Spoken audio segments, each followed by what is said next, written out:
Pemirsa, kembali lagi di Celebrity Celebrity Friends. Oke, selanjutnya ada berita dari Hot Mom yaitu Nikita Willy. Nah, kabarnya Nikita Willy ini tuh lagi booming banget karena gaya parentingnya ya. Nah, dia ini juga ternyata tegas banget nih kalau perihal sang anak tentang apapun itu Zidan. Iya, walaupun dipegang sama orang lain, nih anaknya ya, dirawat sama orang lain, tetap kalau misalnya makan jangan berdiri, kayak gitu-gitu ya. Betul banget, teliti sama banget ya. orang tuanya pun ternyata emang tegas banget.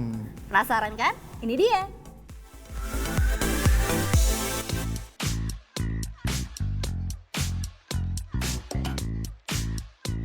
Besti, kalau ngomongin Nikita Willy pasti inget kan sama gaya parenting doi ke sang anak? Yuhu, bener banget, Baby Isa.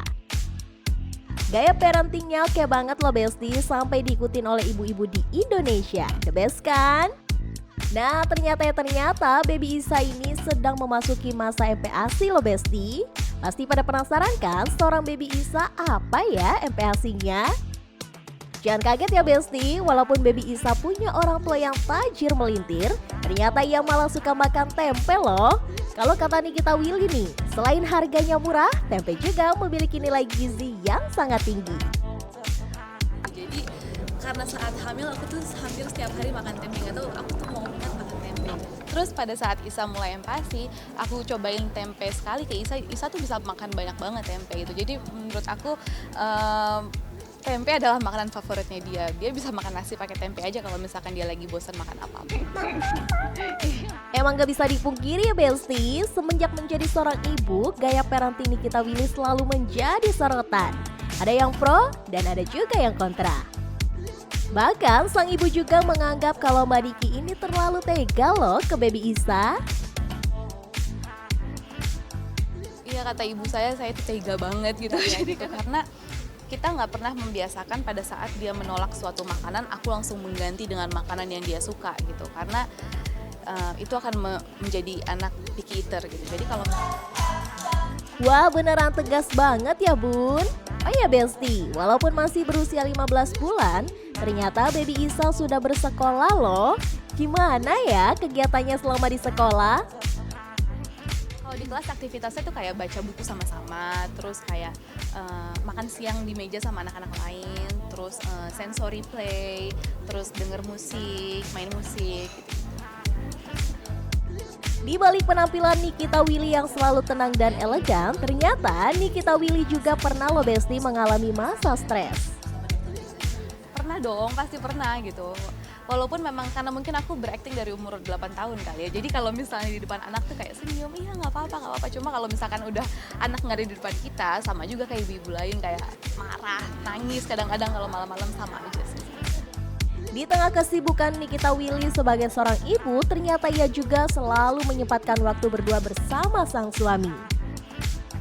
Makanya aku melakukan bedtime rutin Isa jam 6.30 supaya Isa udah tidur jam 6.30, terus kita bisa me time gitu. Aku bisa nonton sama suami aku gitu, atau enggak kita bisa dinner, atau enggak aku bisa nonton sendirian di living room gitu. Itu menurut aku sangat me time ya buat seorang ibu. Emang ya gaya parentingnya tuh emang dijadiin jadi panutan buat ibu-ibu di luar sana. Bener banget. Walaupun sering dibilang Nikita Willy ini terlalu tega ya sama anaknya, tapi it's no problem. Emang the best itu sih buat perkembangan Baby Isa juga, ya kan? Betul banget. Bener banget. Nah, selanjutnya akan ada informasi dari Cakrakan yang ternyata masih sering gugup nih Zidan kalau mau walaupun jadi manggung. artis ya. Bener, walaupun udah sering manggung kesana kemari ya, tapi ternyata emang masih tetap gugup. Seperti itu.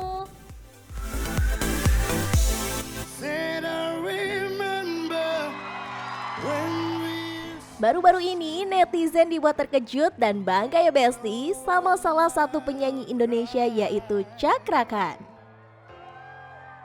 Penampilannya di sebuah ajang pencarian bakat di Amerika berhasil membuat para juri dan penonton berdecak kagum nih.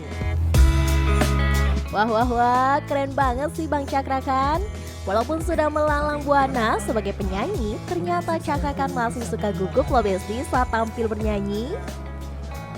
Saya memang bawaan dari lahir, kapanpun saya nyanyi pasti selalu deg-degan, mules dan pasti saya pegang mic itu nggak satu, itu pasti dua.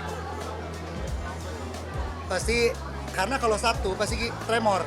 Itu saya masih ada sampai sekarang. Meski memiliki suara yang indah dan khas, ternyata Babang Cakrakan ini penyuka makanan pedas dan gorengan loh Besti. Bahkan saat manggung ke luar negeri, Babang Cakrakan juga membawa makanan dari Indonesia loh. Kalau cilok, bawa. Kan bisa wajib. Sambal bawa. Saus bawa pasti ya. Kalau saus bawa. Cuman kalau bakso agak sedikit susah kan. Ngakalinya cuman kayak kita bawa baksonya, kita bikin kuahnya, bumbu sama air di ini bikin ngeracik sendiri. Ya ampun Besti, sampai cilok loh yang dibawanya. Kocak banget ya. Nah, perubahan fisik Babang Cakrakan ini juga sempat mencuri perhatian netizen nih Besti. Apalagi kalau bukan karena penampilannya menjadi semakin berisi. Wah, lagi bahagia ya Bang Cakrakan. Sempat nyobain diet, tapi malah sakit-sakitan. Dikit-dikit masuk angin, dikit-dikit demam. Jadi sekarang mah yang penting sehat. Karena memang kamera juga nambah 5 kilo kan. Tahu nggak sih Besti, di balik ketenarannya di dunia musik, ternyata Babang Cakrakan ini juga pernah diminta sang mama untuk menjadi PNS loh.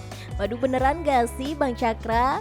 Kira-kira apa ya yang membuat Cakrakan tetap memilih di dunia tarik suara? Pertama saya bodoh. Jujur aja. Ibu saya padahal suka matematika. Ibu saya guru. Saya memang bukan bidangnya. Jadi waktu itu memang dari kecil saya kadang bilangnya ngerjain PR di rumah padahal saya ikut manggung sama orkes gitu kan. Yang penting kan dapat jajan.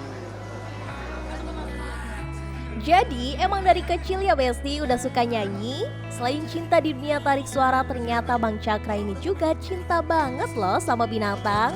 Nah, karena kecintanya tersebut, ia sampai ingin membuat shelter atau rumah penampungan untuk anjing dan kucing. Wah, baik banget ya Bang Cakra. Dalam waktu dekat gue pengen punya tempat untuk kucing dan anjing terlantar. Itu shelter. Itu aja sih. Karena memang di kampung gue sendiri udah agak sedikit rawan kalau anjing ditangkepin terus tiba-tiba hilang, terus kucing hilang gitu. Jadi pengen kayak punya tempat kucing buat anjing yang kecil aja nggak apa-apa, punya ada dokter satu buat steril. Oh ya Besti, di usia Babang Cakra yang sudah menginjak 31 tahun ini masih betah aja loh dia menjomblo. Emang gimana sih kriteria cewek yang bisa meluluhkan hati Babang Cakra ini?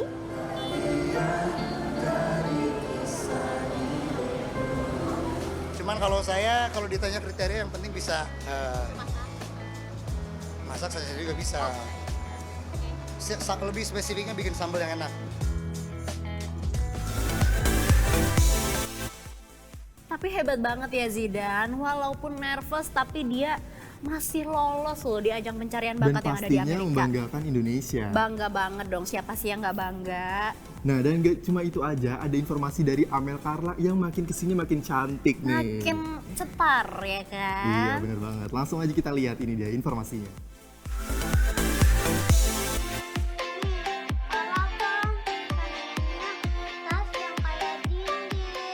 Besti, masih inget gak sih dengan Amel Carla? Artis cantik yang dulu khas banget dengan poni melengkungnya. Nah, tau gak nih Besti, kalau sekarang Amel Carla ini udah beranjak dewasa dan jadi semakin cantik loh. Bahkan banyak juga netizen yang pangling nih dengan perubahan gadis cantik 22 tahun ini.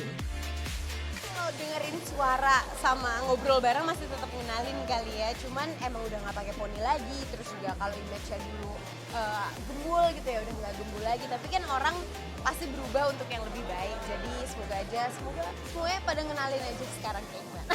Kalau nggak kenal ya kita kenalan. Bukan karena tidak percaya diri dengan penampilan lamanya ya Besti, tapi ternyata Amel Carla ingin hidup jauh lebih sehat dari sebelumnya. Pasalnya, ia pernah didiagnosa dokter mengalami obesitas nih Besti. Waduh. Percaya diri mah dari dulu nggak sih, mau badan kayak gimana ya kan? Yang penting percaya diri kan dari dalam hati. Jadi selama hati kita bahagia ya percaya diri aja. Enggak sih, nggak makin kurus parah juga kok. Tapi aku kemarin ya udah emang lagi mulai hidup sehat aja gitu dan sering berolahraga. Untuk saat ini, Amel Carla telah merampungkan pendidikannya dan telah menyandang gelar sarjana hukum di Besti. Hebat ya! Kira-kira apa ya alasan Amel mengambil jurusan tersebut? Sangat related akan sama pekerjaan Amel sekarang, karena kalau misalnya di dunia entertainment kita baca kontrak gitu-gitu, terus juga bekerja sama perusahaan-perusahaan kayak gitu kan related banget sama kalau kita belajar hukum, terutama aku di hukum bisnis kemarin. Karena memang sudah terbiasa bekerja di industri kreatif, Amel Carla mengungkapkan kalau dia emang belum siap loh Besti terjun ke dunia hukum. Sempet magang selama 2 bulan di law firm, seneng sih, seru, cuman menurut aku karena dari kecil udah terbiasa di dunia entertainment ya, yang kita kerjanya fun gitu kan, terus gerak juga tiap hari di kantor duduk doang agak pegel. Tapi nggak apa-apa karena itu pengalaman baru, cuman kalau disuruh milih kayaknya untuk sekarang di dunia entertainment dulu aja. Di tengah kesibukan di dunia entertainmentnya, ternyata Amel Carla masih jomblo loh Besti. Aduh, bener nggak ya? Nantilah ya, kalau nikah pacar aja belum ada. Nggak ada target juga sih. Wah, ternyata emang belum ada target dan masih fokus sama karir ya Zidan ya. Banget. Oke Ngan, nah jangan kemana-mana pemirsa. Setelah ini masih ada informasi yang lebih menarik, jadi tetap di Celebrity Fresh.